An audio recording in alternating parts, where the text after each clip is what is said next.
What's up, everybody? So we're over here at the F100 Super Nationals, and I'm making another episode of What the Truck. Now I've got D. Williams over here on Instagram, D. Williams 471, and he's got a really cool 1968 F100, and we're gonna check it out. He's gonna tell us a little bit about it. So Dustin, tell us a little bit about this thing. Hey everybody, sure. Like I said, 1968 Ford F100. It was purchased back in '71 by my parents. The cool thing about that story is my mom had a '63 Ford Falcon four-door. That was their family car. Dad needed a truck to do some construction work with and make a living. And so they traded in the '64 Falcon. They were given 150 bucks trade-in value for that car. And he purchased a truck to use to make a living. So we've had a few different looks at it over the years. We've redone it probably 3 or 4 times since he's purchased it. And this last job, it took us about 3.5 years. We started working on it. My dad got a little bit sick, and we got some really good friends out of Buford, Georgia, Brad Shabern and the HotRod Syndicate. They did a jam-up job. They took everything that I wanted to do to it and everything my brothers and my dad wanted to do, and they really saw it through. They did some amazing work on it. They filled in all the body seams across the hood, body seams all the way down the side of the bed itself, or the truck itself. Filled in a couple spots on the cab where normally on the bump side you'll see a spot there, and a seam all the way across the back. So they really cleaned it up for us.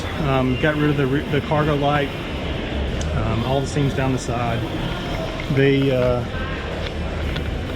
I can't say enough about what they did on the metal work to this truck. I was highly impressed, and from all the things I've seen that they've done, they're the best that you can have done.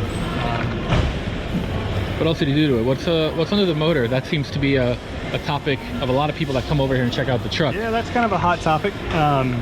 Some love it, some hate it, and I've been kicked a few times. It's an FE motor, right? I would like for it to be. If you look a little bit closer, you're going to see it's actually an LS. It's a 6.0 that we've tried to disguise to keep me from getting kicked so many times. And again, Brad and the guys really did a jam-up job. They painted it Ford blue for us. They switched out, made some adapters. We even put us a little distributor up front. And at first glance, people just going to pass by and think it's an FE motor, and that's cool. That's kind of what we were going for. What people don't understand is the history of the whole reason I went Chevrolet powered. My dad retired from General Motors. Pretty much outside of this Ford truck, that's the only Ford my family's ever owned. So he was always diehard Chevrolet, except for this truck. And back in the early 90s, we put a small block 350. That's just what we've always had and had laying around the shop. So when it came time to pick the power plant, definitely my wife and I had talked about going back all original, going back with a 360, at least something Ford powered. And talking to him, he wanted to keep it Chevrolet powered. He thought that would be something cool. And so with that said, I didn't want to just put a small block 350 back in it. I didn't want to put your typical LS, and you got all the wires and everything ran everywhere. We wanted to kind of dress it up, if you will, or kind of disguise it. And the part that I enjoy is people walking by and they take a first glance and they make the assumption it's an FE, and that's cool. You get other people that really study it and see that it's something different, and they'll want to ask what it is. And you get some people that know, a true LS, and they'll call it an LS straight off the bat. And to me, that's what hot rodding is. It's what old trucks and old cars is. You take something and make it your own. The history or the story behind hot rods is to me what means the most. So that's why we wanted to do the Chevrolet powered in this truck. What did you do on the inside of the truck? The inside we've kept pretty much a standard stock looking interior. The seat is original, but we've had it recovered in leather. Sure. The dash is actually from TMI, so they kind of took a dash pad for these trucks to model it after a Mustang of that era, and so that was kind of cool for me. Everything inside, the door panels and everything, we wrapped in leather just to dress it up a little bit. It looks phenomenal. What kind of suspension are you running? The suspension is actually, it's a static drop. It's not on air rod. The rear, we flipped the rear axle, put it on top of the leaf springs.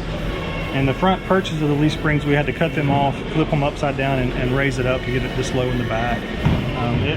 To be this low, it rides really, really well. I was impressed with how it rode. The front, again, we did the chassis, a lot of the chassis work back in the early 90s.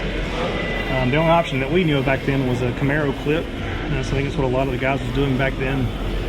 So we basically cut the front forks off, welded a 76 Camaro clip up under the front of that thing to get it down that low.